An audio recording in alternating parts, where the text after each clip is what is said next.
presidenta de México, Claudia Sheinbaum, trae a la mañanera a Jesús Ramírez Cuevas, quien estuvo al lado del expresidente AMLO como coordinador general de comunicación social y vocero del gobierno de la República, y hoy es el coordinador de asesores de la presidenta.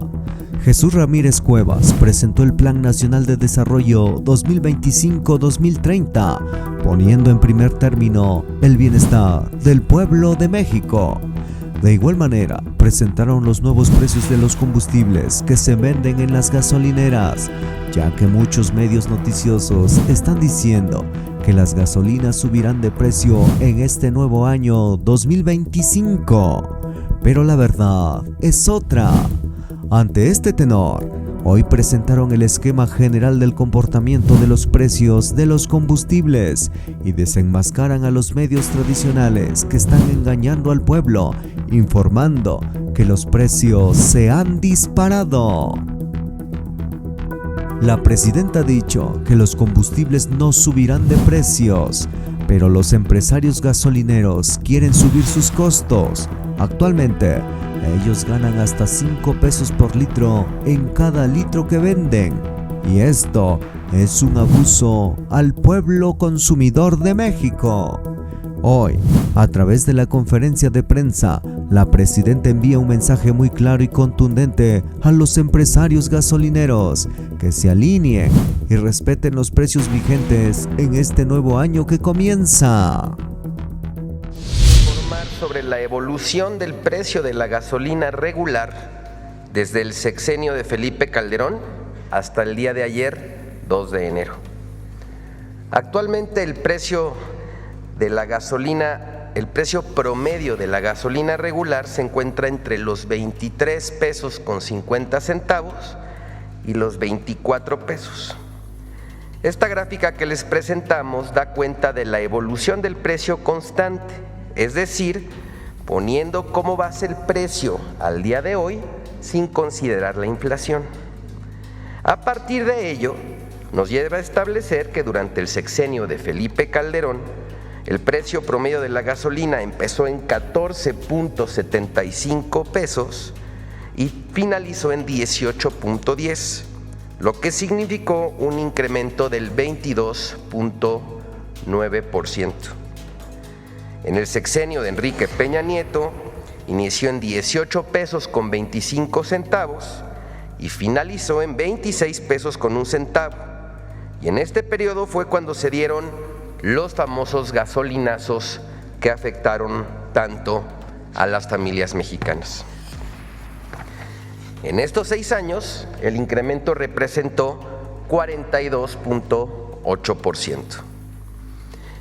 En el gobierno del presidente Andrés Manuel López Obrador, quien cumplió su promesa de no incrementar en términos reales el precio de la gasolina, pasó de 25.48 a 24.15, lo que significó una reducción del 5.2%.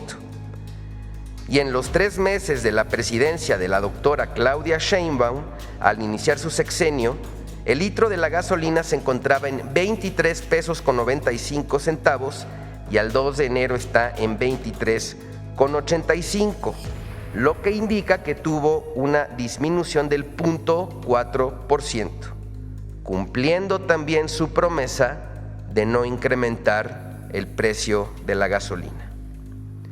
Aquí un mensaje a todos y todas las y los panistas que aseguran que el grupo parlamentario de Morena se negó a limitar el precio de la gasolina por debajo de los 20 pesos, les decimos que mienten, pues no existe registro alguno sobre dicho señalamiento.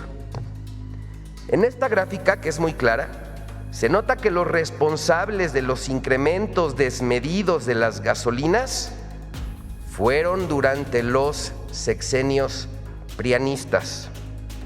Ahora bien, en la siguiente diapositiva se puede ver que los precios de las gasolinas se han mantenido por debajo de la inflación acumulada prácticamente desde octubre de 2019.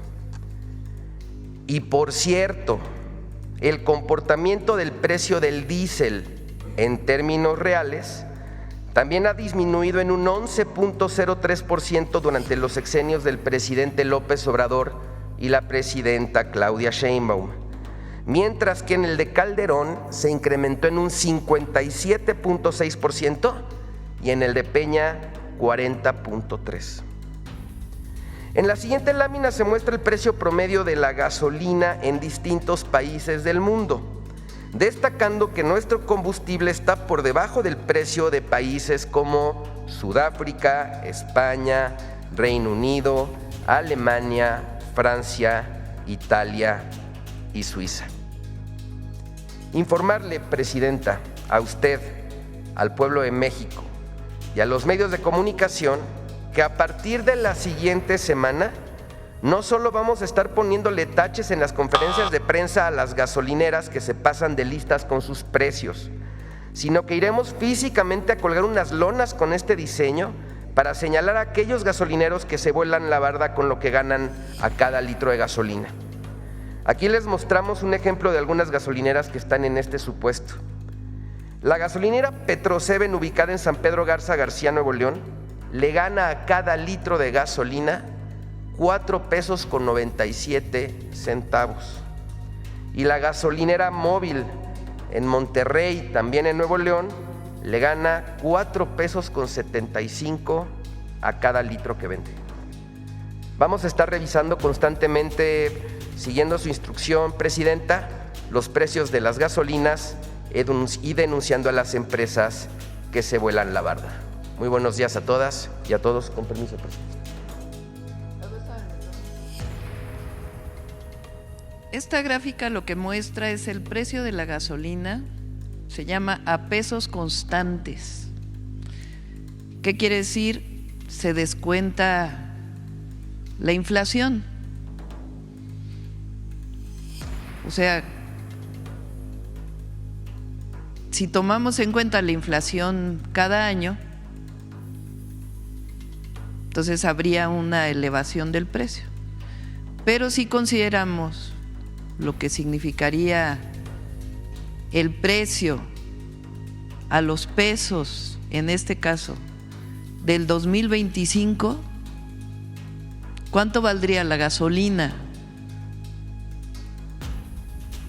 en el 2018, en diciembre del 2018, si consideramos los pesos del 2025? Eso quiere decir los precios constantes.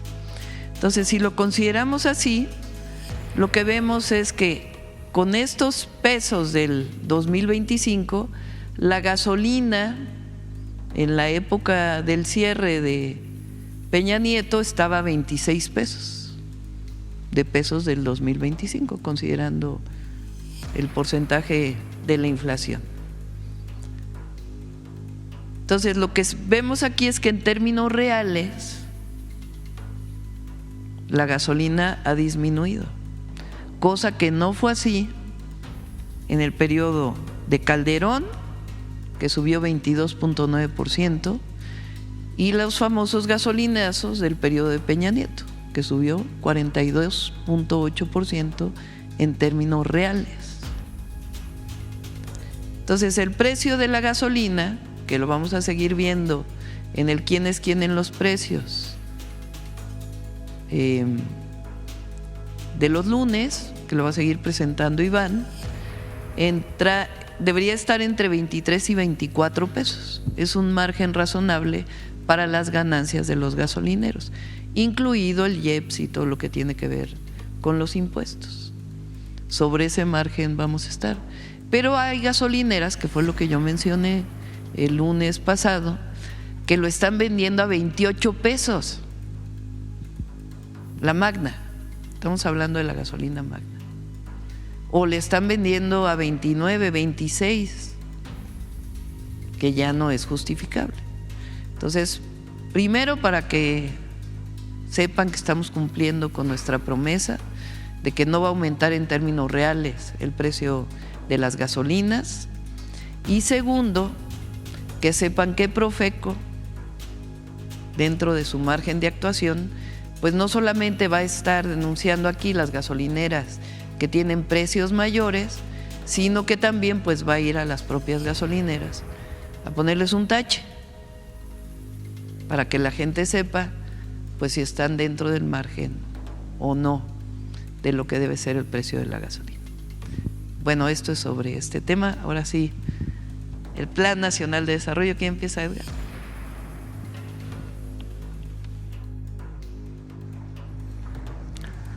Con su permiso, Presidenta. Buenos días a todos, a todas. Pues como la Presidenta hacía la crónica, ella ha sido nuestra líder desde que yo tenía 19 años.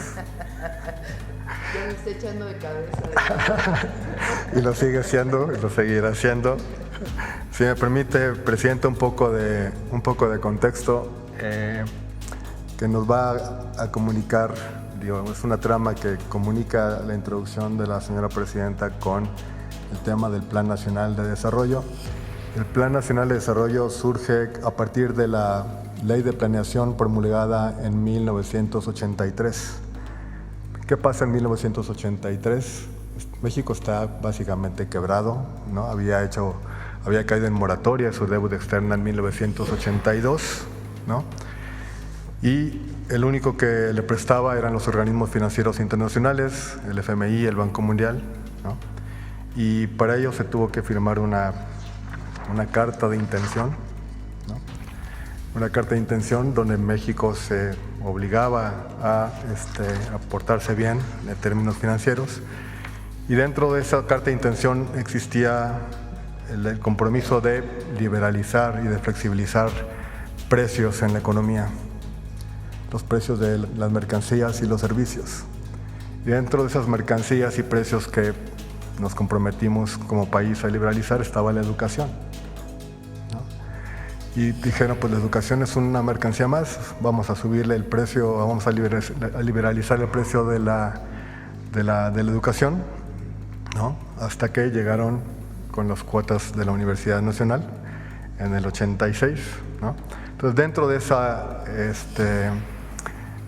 esquema de un país en una situación financieramente muy comprometida, es donde se da la promulgación de la Ley de Planeación, es donde se da el movimiento del Consejo Estudiantil Universitario en la Universidad Nacional y en otras universidades públicas, y digamos empieza un proceso de transformación que nos tiene por acá, ¿no?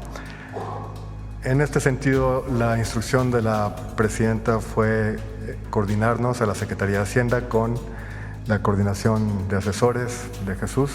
Es un trabajo conjunto para llevar a cabo el Plan Nacional de Desarrollo. Si nos permiten, ¿en qué consiste?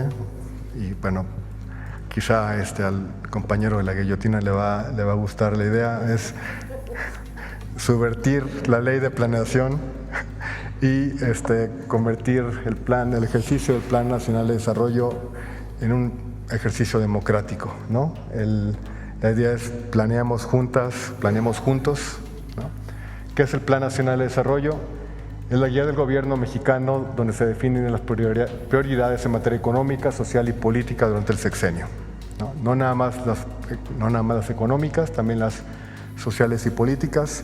La idea es bajar a presupuesto los compromisos del gobierno, de la administración, mediante la participación de toda la población en general. Organizaciones obreras, campesinas, la sociedad civil, pueblos originarios, instituciones académicas, organismos empresariales, jóvenes, mujeres, personas adultas mayores, personas con discapacidad. ¿Cómo bajamos estas consultas, esta participación de la sociedad a los ejes presupuestales? Mediante dos metodologías. La primera es unos ejes generales. Si ponemos la siguiente, por favor. Tenemos estos 4 ejes generales en donde estamos aterrizando, y aquí el documento semilla del Plan Nacional de Desarrollo son los 100 compromisos de la Presidenta a través de las 14 repúblicas en donde están contenidos estos 100 compromisos. Estas 14 repúblicas van a estar acomodados en estos 4 ejes generales. El primero es gobernanza con justicia y participación ciudadana, integradas por 2 de las repúblicas. El siguiente eje, desarrollo con bienestar y humanismo, que integra a 5 de las repúblicas contenidas en los documentos de los 100 puntos. El tercer eje general es la economía moral y trabajo, con 3 de las repúblicas. Y finalmente, desarrollo sustentable, que integra 3 repúblicas. Entonces tenemos 4 ejes generales, los cuales van a estar atravesados por 3 ejes transversales, que son los de la siguiente diapositiva, por favor. Igualdad sustantiva y derecho a las mujeres, que es la que incluye la última de las repúblicas. Innovación pública para el desarrollo tecnológico, la creación de la Agencia de Transformación Digital y Telecomunicaciones, y el derecho de las comunidades indígenas y afromexicanas a partir de la reforma constitucional. Estos 3 ejes son transversales, van a ser comunes a los 4 ejes generales, y ahí vamos a plantear no nada más los 100 puntos que recogen el planteamiento de la presidenta a partir de su recorrido por el país, sino que a través de los foros, y le dejo la palabra a Jesús, vamos a pedir, a incentivar, a animar la participación de la sociedad y de todos los grupos activos para que enriquezcan el documento y configurar el Plan Nacional de Desarrollo, que acabará aterrizado en ejes y partidas presupuestales. Le dejo la palabra a Jesús, con su permiso. Sienta. Con permiso, Presidenta. Un saludo, un buen día. Es un honor estar aquí en la Mañana del Pueblo. Bueno, como bien explicaba Edgar, el subsecretario de Hacienda, pues el Plan Nacional de Desarrollo surge como un mandato constitucional, originariamente promovido por lo que nos explica hoy, presentando la carta de intención, que se las vamos a compartir, como los gobiernos neoliberales, su planeación no era con el pueblo de México, no era en el Congreso, era con los organismos financieros internacionales. Y en esa carta de intención establece el gobierno de México en el 83 que todos los planes, todas las propuestas, toda su política pública iba a ser consultada con los organismos financieros para ser aprobada. Ahora ya no es así. Ahora, bueno, de acuerdo al artículo 26 constitucional, la planeación del gobierno debe ser democrática, como bien explicaba Edgar, con la participación de todos los sectores, el sector privado, el sector social, el sector público, obreros, campesinos, indígenas, hombres, personas del norte, personas del sur, gente urbana, gente rural. La idea es que participe toda la población. Hay que considerar que el artículo 26 está dentro de en el capitulado de la Constitución, en lo que son los derechos humanos. Entonces, está considerada la participación democrática de planeación como un derecho del pueblo, como un derecho de los ciudadanos. Por eso es tan importante la convocatoria a este Plan Nacional de Desarrollo, porque se trata de completar la otra fase de la transformación. Se han transformado las instituciones, se ha transformado el Poder Ejecutivo, el Poder Legislativo, y ahora vamos a la transformación del Poder Judicial. Pero necesitamos la otra parte, el otro pilar de la transformación, que es la participación de la sociedad. Entonces, es por eso importante esta convocatoria, en la que pues la planeación democrática, siendo un derecho, ahora se abre la posibilidad, como está normado por los tiempos de la ley, de la Constitución, el Plan Nacional de Desarrollo hay que entregarlo a finales de febrero. Bien explicaba Edgar que una parte es, digamos, toda la parte del presupuesto, los planes, digamos, a largo plazo, todo lo que, las obras de infraestructura, en fin, todo lo que es la planeación.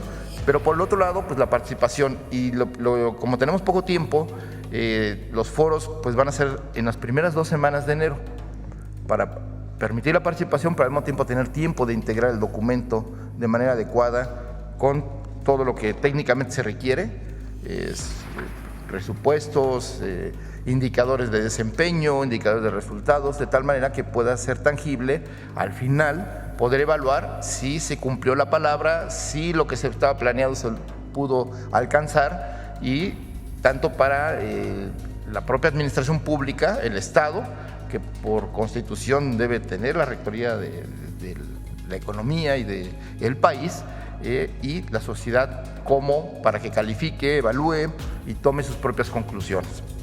Este Plan Nacional de Desarrollo, ¿se puede pasar a la siguiente, por favor? La que sigue. Solo para entender el marco de este Plan Nacional de Desarrollo, el que se va de 2025 al 2030, pues tiene varios componentes. Uno, tenemos que pensar que es la continuación de la transformación iniciada en el 2018. Entonces tiene que mantener el rumbo del cambio en favor del pueblo de México, y por eso un elemento central son los principios en los que está basado esta transformación: la prosperidad compartida, que no puede haber un gobierno rico con pueblo pobre, que los y las gobernantes deben ser honrados y buenos, que la democracia es el gobierno del pueblo, por el pueblo y para el pueblo, que está prohibido prohibir, el desarrollo y el bienestar con cuidado del medio ambiente, que debe haber una igualdad sustantiva de género, pero también cultural y social. México es un país soberano, independiente y democrático. La política se hace con amor y no con odio, que ese es un elemento cultural central de esta transformación, que es una transformación pacífica, es una transformación legal, es una transformación de las ideas, pero también de los comportamientos y las prácticas. Entonces, este cambio implica al gobierno, pero también a la sociedad. Y bueno, pues por último, como elemento central del neoliberalismo que polarizó, ese sí polarizó a la sociedad entre una minoría que tenía todo y la mayoría que tenía muy poco. Y en ese sentido, por eso se rechaza el clasismo, el machismo, cualquier forma de discriminación, y es parte de los principios de este Plan Nacional de Desarrollo. Entonces, ya explicó Edgar que los 4 ejes generales, la siguiente, por favor, los 4 ejes generales y los ejes transversales, es decir, hay 4 grandes temas, y que los ejes transversales, es decir, la igualdad sustantiva de mujeres, la innovación pública con el desarrollo tecnológico digital y los derechos de los pueblos indígenas deben ser incorporados a todos los 4 ejes y a todos los temas de gobierno, de tal manera que, como todos sabemos, acaba de ser aprobada una reforma indígena que reconoce plenamente los derechos de los pueblos y comunidades indígenas, y por lo tanto también su derecho al desarrollo. Entonces, aquí tenemos que incorporar que en todos los planes de gobierno, como los pueblos indígenas van a ser plenamente parte integrante del desarrollo económico, social, cultural y político del país. La que sigue, por favor. Entonces, con base en eso que ya explicó, y la que sigue, otra más. Las repúblicas, que son unas propuestas temáticas y los ejes que presentó la presidenta Claudia Sheinbaum como parte de su plan de gobierno, de su propuesta de gobierno, de su programa y su plan y su proyecto de nación, se establecieron, se calendarizaron, digamos, para poder abordar todos los 4 ejes, las 14 repúblicas, que son los temas que presentó la presidenta, los 100 compromisos que se hizo desde el primer día de inicio de este gobierno. Todo va a ser integrado en los foros para ser discutido y analizado, que ese es el propósito de este Plan Nacional de Desarrollo. Entonces, les voy a presentar el calendario para que en los estados estén atentos, dónde pueden participar, porque hay foros presenciales y además de participación, también se puede participar de manera digital, inscribiendo sus propuestas, sus documentos, sus análisis, sus comentarios, sus reflexiones, y todo va a ser tomado en cuenta para integrarse en el Plan Nacional de Desarrollo. Entonces, los foros propiamente comienzan el próximo lunes 6 de enero hasta el 17 de enero.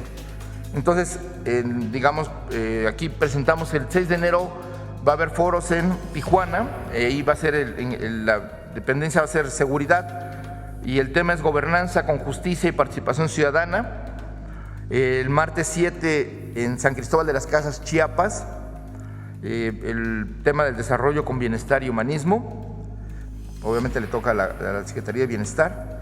El miércoles 8, economía moral y trabajo en Guadalajara, le toca a la Secretaría de Economía. El 9 de enero le toca a desarrollo sustentable a Semarnat en Mérida, Yucatán. El 10 de enero habrá foros en la Ciudad de México, Mérida, Monterrey y Tepic. En la Ciudad de México y Mérida, de gobernanza con justicia y participación ciudadana, igual que en Monterrey. Y en Nayarit, en Tepic, Nayarit, va a ser economía moral y trabajo. El sábado 11 de enero, desarrollo con bienestar y humanismo en Hermosillo, Sonora, en Guanajuato, en Pachuca, Hidalgo, en Saltillo, Coahuila y en Tlaxcala. Asimismo, habrá en Colima un foro de transición agroecológica que tiene que ver con la sustentabilidad de la producción agrícola. El 12 de enero, economía moral va a estar en Aguascalientes, le corresponde economía. En Veracruz habrá otro foro también que tiene que ver con economía, el desarrollo de los puertos, etcétera, que va a llevar a cabo la Marina. Y en la Ciudad de México habrá un encuentro de ejidos y comunidades agrarias del segundo piso de la Cuarta Transformación para discutir los temas de la agenda, digamos, de los sujetos agrarios sociales, ejidos, comunidades, campesinos, en fin, cooperativas.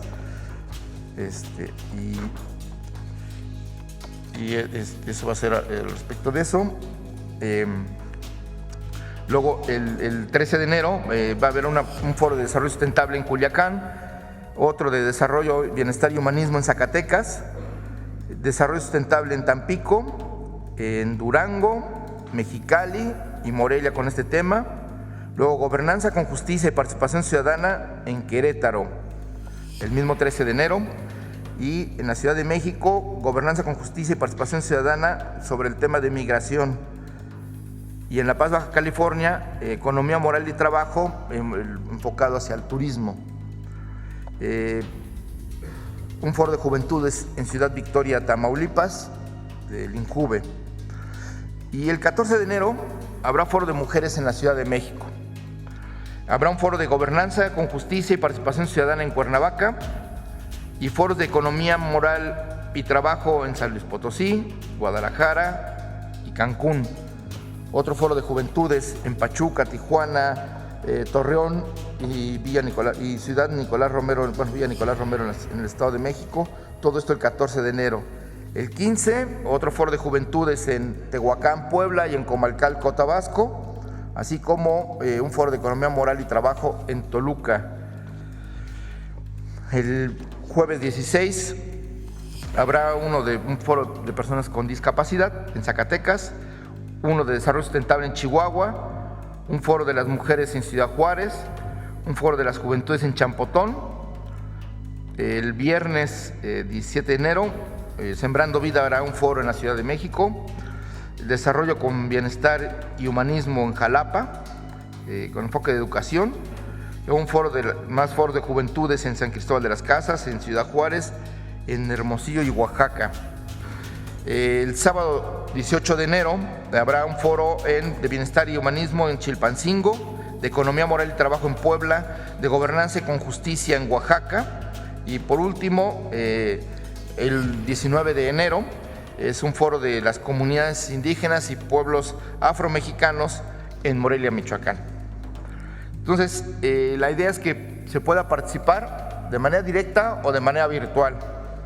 Entonces, todo comienza a partir del 6 de enero y, digamos, terminaría prácticamente el 19 de enero, porque después se tienen que integrar las conclusiones y los documentos. Entonces, a partir del próximo lunes, la página web Planeando Juntos estará habilitada como en el sitio, en la página del Gobierno de México. Entonces, ¿cómo participar? Pues como ustedes saben, pues están los 4 ejes generales. Cualquiera de los temas que de interés del público, sea gobernanza con justicia, desarrollo con bienestar, economía moral y trabajo o desarrollo sustentable, pueden participar con sus temas específicos y tomando en cuenta pues, los ejes transversales que ya se describieron.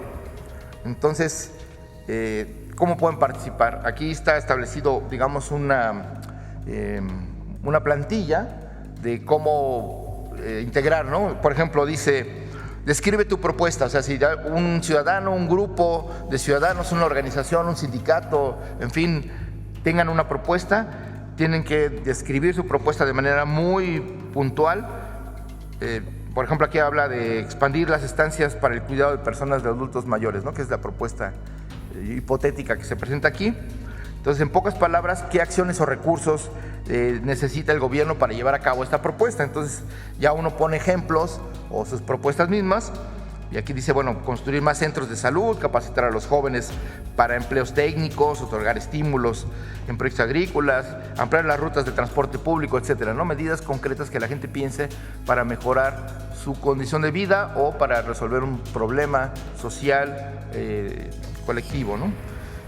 Y entonces, al final, en esta inscripción de las propuestas, también, en pocas palabras, cuáles son las expectativas que tiene el ciudadano, qué resultados espera de la propuesta y cómo podrás comprobar que está funcionando, ¿no? O sea, cuáles son los elementos que hay que tomar en cuenta para saber si esto va funcionando y si logra las metas y los objetivos que se propone la propuesta. De tal manera que no solo es la planeación, sino también la evaluación. Entonces, el Plan Nacional de Desarrollo incluye esta parte de participación democrática, pero también la evaluación. Y como todo está, digamos, en línea, todo está accesible a la gente, pues la gente puede darle seguimiento a los temas para que en sus regiones, en sus lugares, en los temas de interés, pues poder saber qué está haciendo el gobierno, qué están haciendo las dependencias, qué están haciendo los congresos cuando toca al Poder Legislativo tomar decisiones, qué está haciendo el Poder Judicial ahora que está en proceso de transformación, cuando le toca tomar también parte de los procesos de cambio, ¿no? Entonces, por último, me gustaría señalar que a partir del lunes se pueden inscribir, la siguiente por favor, en la página de internet del Plan Nacional de Desarrollo, de Planeemos Juntos, y bueno, pues ahí están todos los documentos, las bases constitucionales, las propuestas, y ahí pues ahí se van todos los insumos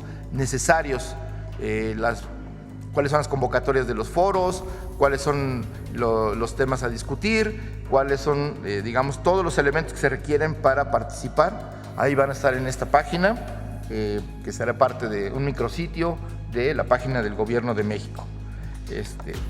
Pues ahí yo lo dejaría, solo decir al final que es un gusto grande presentar este Proyecto Nacional de Desarrollo, escuchando a la presidenta decir, hablando de un movimiento histórico, por decirlo así, estudiantil, que fue el primer movimiento que se opuso de manera directa, pero además triunfó frente a los propósitos privatizadores del neoliberalismo, que pensaba que todos los bienes públicos, todos los servicios, todos los derechos podían ser privatizados para funcionar mejor. Ya después de 36 años vimos que ese no era el camino y por eso estamos en otra senda donde el sujeto principal es el pueblo de México, y por eso esta invitación a participar, a pensar qué país queremos, cómo lo podemos construir juntos, sector social, sector privado, sector público y pues todas las regiones del país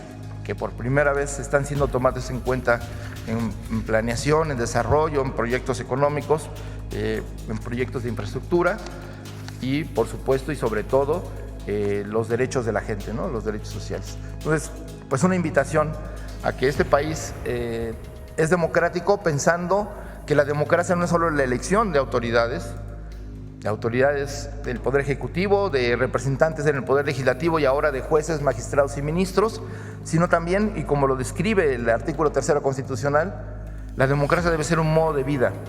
Debemos acostumbrarnos a que la democracia debe ser la forma en cómo debemos convivir, no solo gobernantes y gobernados, sino también entre la misma sociedad. Entonces, lo que dice el artículo 3 constitucional es que la democracia debe ser un sistema de vida que procure el mejoramiento constante de su pueblo. Y eso es lo que esta cuarta transformación, este gobierno se propone, está llevando a cabo y que, bueno, en este Plan Nacional de Desarrollo queremos que la gente también participe y proponga y dé seguimiento a la labor del gobierno, que es finalmente también una escuela de formación política, una escuela ciudadana, una forma de fortalecer nuestra democracia. Muchísimas gracias. Buen día. Buenos días, Camila Ayala del CIO. Presidenta, y justamente también consultarle al subsecretario de Hacienda, presentaban este plan nacional, como gobierno federal estarían proponiendo algún monto de inversión pública para este plan nacional, y también si estarían contemplando que habría recursos para inversión pública, pues tomando el déficit fiscal. Bueno, eso es lo que es el plan, el presupuesto de egresos de la Federación, que ya fue presentado y aprobado. Ahí, ¿cuánto es en total de inversión pública? Son cerca de 800,000 millones de pesos y otros 800,000 millones de pesos para los programas de bienestar, además del presupuesto en educación, en salud, en vivienda. Entonces, digamos, el presupuesto para este año ya está definido y están definidas las obras que vamos a hacer, que las vamos a ir presentando poco a poco, y las voy a presentar también. Voy a hacer el informe de los 100 días, el 12, y ahí también los proyectos prioritarios que vamos a realizar en el 2025. Sobre el presupuesto de los foros y demás, pues hay algo de recursos, pero los mínimos indispensables para poder llevar a cabo los foros. En todo caso, pues ya se los presentamos exactamente cuánto se está planeando. Y también otra pregunta en relación con las gasolinas, justamente consultarla si estarán contemplando igual para este año un estímulo fiscal para el impuesto especial sobre producción y servicios, el IEPS, y pues su incidencia en los precios. El IEPS representa, a ver, explícales el IEPS.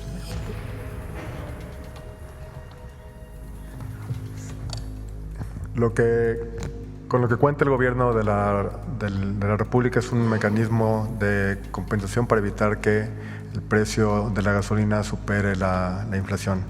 En caso que el precio de referencia supere, por ejemplo, el precio base, hay un estímulo, ¿no? Esta semana ahora va a haber estímulo, ¿no? El año pasado, por ejemplo, 5 meses hubo estímulo. En años anteriores, cuando los precios de referencia se han disparado, la administración ha provisto, digamos, de estímulos considerables que se compensan con los ingresos petroleros. Entonces, el IEPS está integrado dentro del precio final.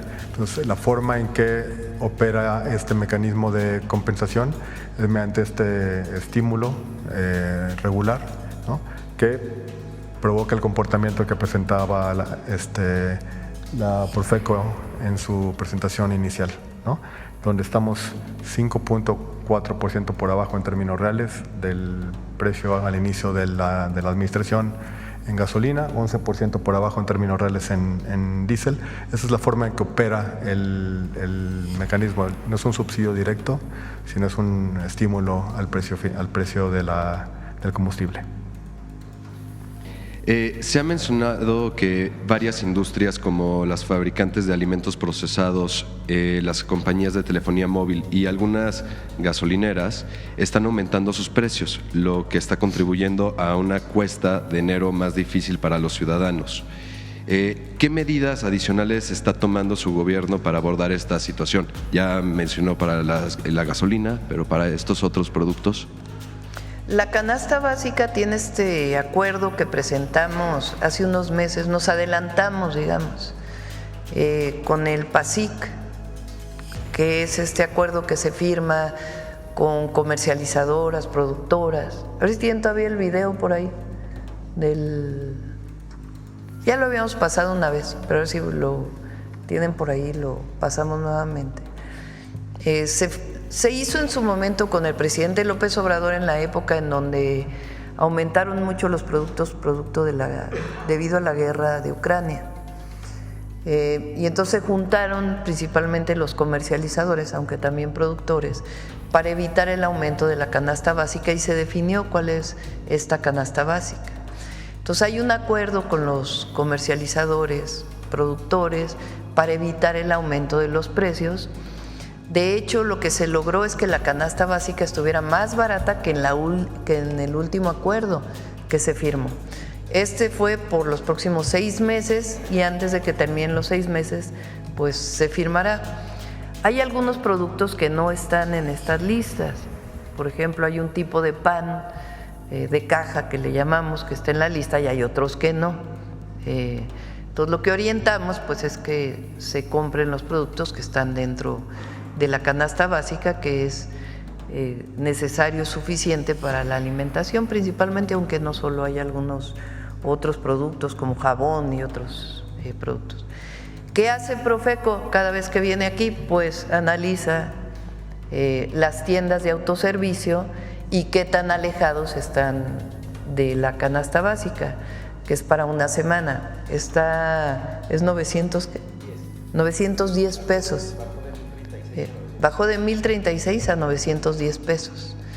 Entonces, esto pues tienen que cumplirlo las empresas porque lo firmaron para las próximas semanas, y la manera que tenemos de difundir pues es justamente el quién es quién en los precios, para que las y los consumidores pues sepan en dónde se está cumpliendo y en dónde de plano pues están aumentando los precios de manera